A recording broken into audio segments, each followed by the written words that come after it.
काही गोष्टींची जोपर्यंत वेळ येत नाही ना, तोपर्यंत त्या बदलता पण येत नाहीत. बऱ्याच दिवसांपासून मला ही वस्तू घ्यायची होती, पण घ्यायची काही हिंमत होत नव्हती. पण म्हटलं की चला, शेवटी मनावरती घेतलं आणि ही वस्तू ऑर्डर केली. किंमत अजिबात जास्त नाहीये, पण होतं ना असं, की आपल्याकडे जी आधीची वस्तू असते ना, ती जोपर्यंत फाटत नाही किंवा ती काही खराब होत नाही, तोपर्यंत तिला टाकून पण द्यावंसं वाटत नाही. माझ्याकडून पण असंच झालं. माझं जे जुनं फ्रिजचं कव्हर होतं ना, ते बऱ्याच दिवसांपासून ना फाटत चाललं होतं.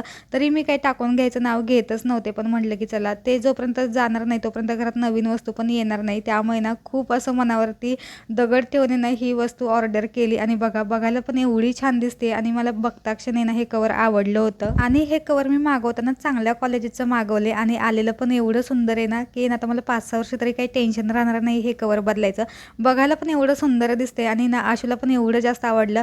येतात आता आशू मला विचारत असतो की हे काय आहे, हे काय आहे म्हणून. म्हणजे ना त्याला पण जे आहे ते कवर खूप जास्त आवडलेलं आहे आणि मला पण हे कवर खूप जास्त आवडले. तुम्हाला लिंक हवी असेल तर नक्की कमेंट करून सांगा. भेटू.